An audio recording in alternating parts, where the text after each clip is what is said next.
Hi, I'm Danny Glover, and you're watching Joburg Today.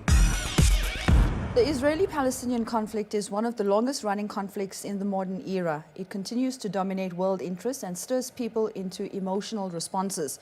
In the past 45 years alone, the conflict has been subject to serious attempts at mediation by many countries and organizations. Presidents of the US have tried for decades to mediate between the sides.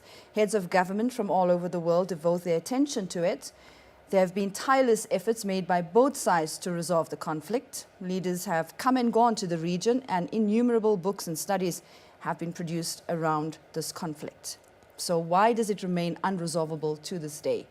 To discuss, I'm joined by world-renowned human behavior expert, Dr. John Demartini. Welcome, John. It's wonderful to have you. Thank you. In here to talk about this. In fact, I've been waiting patiently to talk about this conflict. It seems beyond the war, beyond the conflict, the Israel-Palestine conflict. There are other wars going on. One in South Africa is an emotional war, one that I have actually been caught up in as well, because I attended the South African Friends of Israel March in support of the reinstatement of South Africa's ambassador to Israel. But we're going to come back to that. Before we delve into it, I would like you to take a look and listen to two clips that will play out now. What we want as Palestinians is to have our own independent state on the territories occupied in 1967. This includes East Jerusalem, of course, as Palestinian territory. And we want to live in peace with our neighbors, with Israel as well, because this is a small country and we don't want to continue. It's a very small country. It is very small. And it's sad it's going on for such a long time. I think everybody wants to see a solution there. A peaceful, a just solution. Exactly, yeah. And we need to control our lives and control our economy. Everything right now is controlled by Israel, as we don't have borders. So when we talk about borders, controlling our borders, it's about developing our economy and to be free to receive, visitors, pilgrims coming to Palestine, Palestinian refugees if they decide to come back to the Palestinian state. So this is a question of sovereignty and of developing our own, our own state in the future. Is there hope for a two-state solution? There is hope because there's really no alternative. These are two very different nations. It's not like South Africa where everyone consider themselves South African. Here, the Israelis consider themselves Israelis, the Palestinians consider themselves Palestinians, and they each want their own piece of land, they want their own sovereignty. It's a very contested piece of land, it's very small, but if the will was there, I really believe that a solution could be achieved. It's come close once or twice before, and I think in a strange way, the conditions for achieving a lasting peace are in some ways better now than they've ever been before. And hopefully South Africa can see that it's made a mistake with this potential downgrade and recalling of the ambassador, send the ambassador back and become one of the parties that actually finally does the deed and creates these two states living peacefully side by side with each other. John, so what we understand from the Palestinian perspective, what they are seeking, they want their own state, according to the 1967 borders, as we just heard. And they also want East Jerusalem as their capital. From what we understand from the Israeli camp, also we know South Africa supports a two-state solution, just to bring that in there. Israel supports it, but Israel seeks a negotiated two-state solution. Okay. Now, you've studied this conflict. So my first question is a two-state solution to this conflict a viable one? Well, it depends on the people and how well they're able to communicate what they both want to each other. Because right now, even though there are sort of a murky overlapping divisions, there are people who are Palestinian and Israeli living right next to each other, best friends, communicating, and there's others that are at war with each other. So there's obviously a demonstration that there's an attitude of difference in people, because I've seen evidence on clips and actually interacted with people from both of these cultural sides, and they get along and they're great. They're friends. They live together. They don't care if they live right next door to each other. There's no issue whatsoever. And you got others that are at each other's throats because of their own perspectives and how they're perceiving and how they're responding. So a two-state is possible, but if you divide that state up into some arbitrary boundaries, the challenge is that there's so much overlap of the different cultures in those boundaries now that now you got to, does that mean that they can't live over there? They have to live over here? There's other decisions to be made. So no matter what you do, if we put a two-state solution in, there's still going to have to be people living on both sides of that border or those types of borders. Or I don't think it's a border, it's a variety of border segments and sections. So the issue is two-state can be a solution, or you could just realize that we're human beings and transcend the issue itself. And I think most of them are Abrahamic religions, so they could actually look beyond those and have a greater maturity to see beyond those things and not take a personal issue, but focus on a solution of humanity in the future. Because the reality is that at one time we had racial issues, and now we're Homo sapiens, and now we're human beings. And I know there was an experiment that I saw on YouTube the other day where there was an Israeli rabbi with a Jordanian Palestinian woman who just acted like they were married, walking down the streets to get reactions. You may have seen this. Yeah, I did. And there were people that were supporting it, thinking it was wonderful, and others thought it was a thing and throwing stones at him. Sure. And those people that were throwing stones are obviously offended by it. The people that are like, oh, there's a woman that came up to him and even said, wow, this is inspiring to see. This is what the future is. So individually, if you're living in your amygdala and you're into a fight or flight response and you're bitter and you're angry and you're subjectively biased, you're going to perpetuate this continued conflict. If you sit down and start to look at, okay, there's two sides to everything. There's benefit sides to things that are happening. You know, we could easily point our finger at something and choose to make it a terrible thing, or we could go in there and find out how it serves. If we do, we have a lot more adaptability and more flexibility, and we could then live. Because I don't think that if you just said, okay, here's this side and here's this side, everybody out, that's going to get you anywhere. Sure. I've seen some very insightful documentaries as well, which I did share with you. Yeah. Insightful ones where you see Palestinians and Israelis getting along, working together, happy, etc. And what you see out in the mainstream media is just the conflict. And I suppose that also feeds into the animosity that goes beyond the war, the other emotional conflicts. It sensates it and keeps you going. Siding with who, etc. But I've seen a lot of documentaries produced with them getting along. It's just a question of them trying to find a solution to how they're going to divide that land, which is essentially what is really causing the tension right now. The fact that the Palestinians are holding on to their side of the argument as to why they deserve to have their own state and East Jerusalem, and the Israelis also defending why they need to have a Holy Land, or the Jewish state needs to be recognized. Well, I think that no matter what, in every city you have a melting pot of people today. And then you have groups that are very more biased still, that want to be in their group, and they don't want to have anybody else in their group. I just saw a video on that just this week.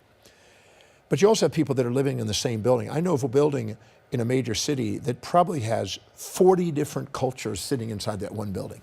And they're getting along and they're just fine. I mean, you may have a few here, spats here, but they get along.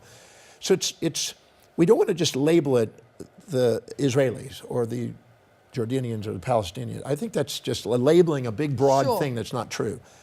Individually, there are plenty of people out there that would just love to have best friends. They'll probably marry somebody from both sides, and life will go on. It's the individuals that are perpetuating the polarity that have other followers that perpetuating the polarity. You mean the activists? The activist. The hardcore activists and the media, that are just pushing for the Palestinian cause, for the anti-Israeli cause, and on the other side pushing for the Israeli Everybody's cause. wounded. That's charge. Every week I do the Breakthrough Experience. It's a seminar that I do. And I have people that are wounded in relationships and business relationships and all kind of things. They're angry about this. And every week we dissolve that. And there is a solution. I can't put a whole culture in and have them do that process easily. But if they did, they'd come to the table and it'd be a different story. But as long as we want to point something on the outside and assume that somebody's done something that we haven't done in our own way. But my observation of psychology is that whatever we are judging another person is representing a part of us that we're either too proud or too humble to admit we have. But we have it, but we don't want to face it. We don't want to own it. And as long as we don't want to own it, and it's bringing up something that we're angry about in ourselves, that we're seeing in them and it's bringing it out, we want to blame them instead of look within. And I find that by actually going in there and holding people accountable to take a look at what exactly is it you're judging in that person or that culture. And then where are you doing it in your individual and your culture? And have them face the unconscious part of themselves, the people who are involved in negotiation, the people that are activists, the people that are trying to stir it up. If they would take the time to go and do that, they can make a difference. I have people that say, I want peace. They say, I want peace as long as it's on my terms, which really means I want to be right instead of actually love, and you don't get anywhere. Sure. And I spoke at UNESCO for the United Nations Delegates Training System in France. And I was astonished at how many people were going there to create a United Nations peace objectives, but had it with their own agendas from their own culture projected onto other people, instead of actually looking about how do we actually communicate and reflect. Because I think the highest level of awareness is reflective awareness, that we realize that whatever we see in other people around us, we have. I went through the Oxford Dictionary, and I went through 4,628 individual traits in that dictionary of traits that I had that I imagine people in the world have. So in other words, I went down and made a list of everything that's a personality trait, circled it, then thought, who do I know that has the most extreme example of that trait in my life that I've ever met? And I wrote their name there. And then I go, where do I do that? When do I do that? And who do I do that to? And who sees me do that? Until I could see that I do it quantitatively and qualitatively as much as them. The moment I did that, my judgment on those people and labels on them softened. And then if I thought it was a negative trait, I asked, what's the upside to it? Because if it's purely a negative trait, it would have gone extinct. It wouldn't be here.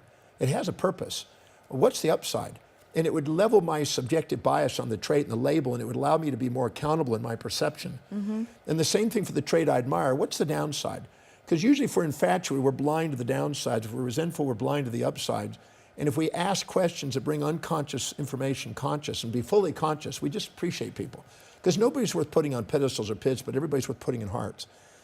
And really, I've had it in the seminars, in the breaks experience, where you have people that are literally want to kill each other in the seminar. And I mean people of different cultures. There's somebody from Palestine and Israel in my seminars.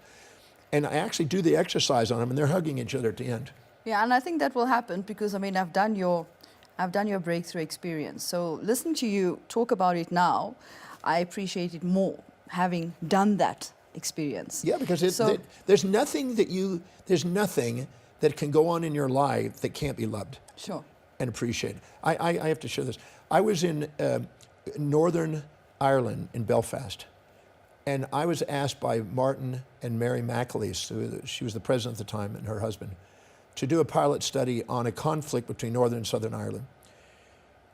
We had 6 of the killers that killed the families and the 6 families in the room.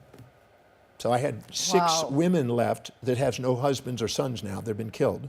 And the killers in the room. And we had people from the media there. We had nuns there. We had psychologists there. We had people from politics there. There's all different people watching this.